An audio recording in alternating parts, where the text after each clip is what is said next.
Dobar dan, dobri ljudi, danas pravim jedan video koji nije baš vezan za ribolov, ali jako je jedna važna stvar u našoj sferi, a to je ribolovne dozvole. Pojavila se neka spekulacija da će ribolovne dozvole za 2021. godinu biti 10.000. Pa ne plaćam ni 7, a ne 10, nisam poludeo. I da toliko košta, svakako je neću platiti. A sad ću vam reći razloge i moje mišljenje zbog čega i šta bi zapravo mogli da uradimo umjesto toga.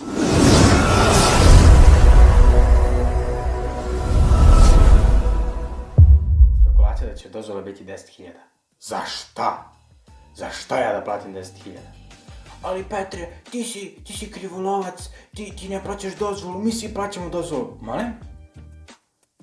Ja nisam nikada u svom rancu imam 1.000 dinara, svaki put. Zašto nema ribočuvara da dođe da mi traži dozvolu? Za 10 godina sam ga video 3 puta. Ali Petre, ti moraš da se najaviš. Pa se ne javlja onaj krivolovac sa strujom? Ne, što bi se ja najavio?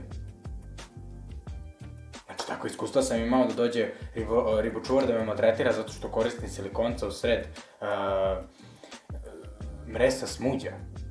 Druže, nije moja krivica što je silikonac univerzalna varalica. Prvo, nijednu ribu u životu nisam poneo, nijednu jedinu pojao nisam. Druga stvar, da bi posle toga otišao kod dede koji je dole, Milovana, gde si, brate? Vata smuđao je 10 cm na glisu i ostavlja, jer su ti najslađi za supu. Šta sam ja, budala? Ne. Ali, ono što sam teo da predložim, naravno, ima onih ribočuvara koji zaista vrše svoj posao i njima svaka čast. Znači, neke reke kao što sam čuo, recimo Tisa ili Tamiš, su zaista zaštićene. Dakle, dođete na pecanje u 6:15, u 6:25 tu je kontrola. Na određenim mestima. I svaka čast tome. To treba platiti i 20.000. Ali, da ja plaćam 7.000, 60 evra, evo šta hvataju u Holandiji za 40. I ovo. A ja da plaćam u Srbiji za ovo. I ovo. Nisam prso. Dakle, moja ideja je bila da svi skupimo koliko nas ima. Dakle, dovoljno je da 10.000 ribolovaca da po 100 dinara. Da se skupe pare za dronove i za kamere koje će moći da nadgledaju vode i koje će naravno moći da imamo aplikaciju, znači na svom telefonu, kao što imamo za mostove i za ulice u Beogradu, tako isto ćemo moći da gledamo, pa bi video onda koga bi krivolov bio.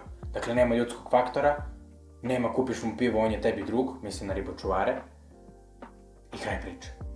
Eto ljudi, ako želite da čujete tu ideju i da je malo razvijemo, ja bih zaista to želeo da uradim i voleo bih da pomognem u budućnosti, naravno, nas i naše dece, da jednostavno uradimo nešto za ove vode, jer krajnje je vreme, ribe je sve manje, vremena je sve manje, sve je teže to popraviti, tako da ako želite komentarišite dole i do sledećeg viđenja, bistro!